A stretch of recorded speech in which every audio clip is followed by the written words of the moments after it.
अबला कहल के हे स्वामी जे घर के छोड़ के चल एलिए स्वामी वही घर में केना प्रवेश करबे यसकर हमरा दिल नहीं लागते वही घर में हम तोरे संग के दली है बना। लेकिन हे अबला कथिल हमरा संग तू जेबा सुंदर शरीर छ कोमल बदन छ सुंदर चेहरा कोमल बदन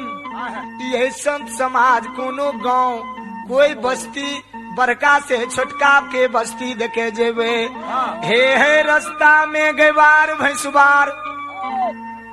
दुनिया में चोर लुच्चा इंसान सब बसे हे पतिव्रता है हमरा देखते तोरा ये सुंदर रूप के देख के हमरा संग में तोरा लोग उल्हन देतो तोरा से चोल मजाक क्या लेतो हे पतिव्रता हे पतिव्रता है तखनी मरण हमर रास्ता में भै जैते जा घूर के पोपी गजरा लगा के मिले तू हमसे आ जइह गजरा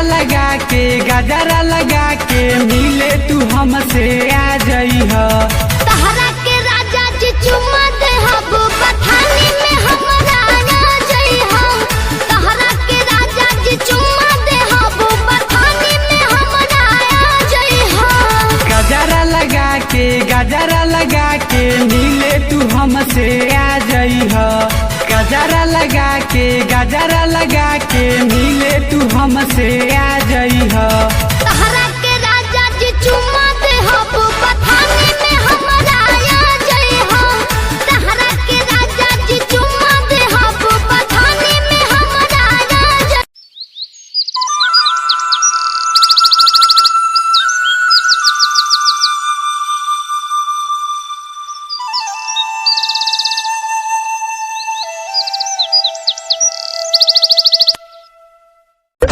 अब बात न हमसे हुई सुनाए मोर करे जा अब बात न हमसे हुई सुनाए मोर करे जा देले बाड़ा तू जवन मोबाइल के ले जा अरे रे याद कर जहिया कुआर रहलू पियावा से पहिले हम बाहर रहलू याद कर जहिया कुआर रहलू पियावा से पहिले हम बाहर रहलू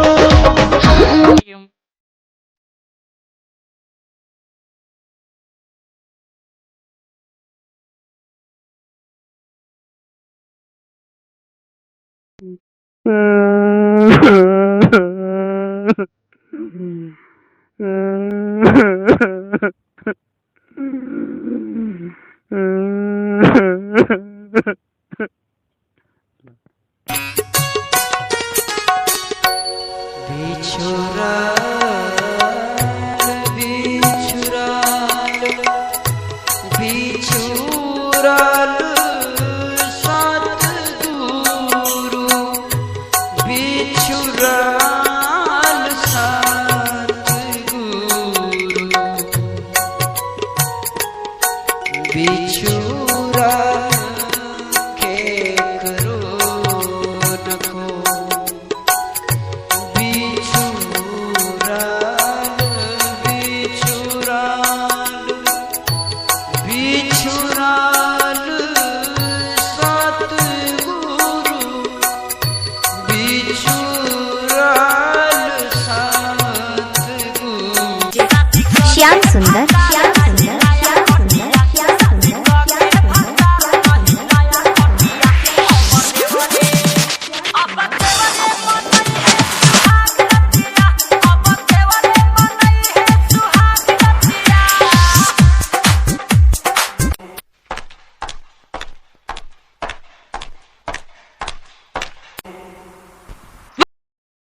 सब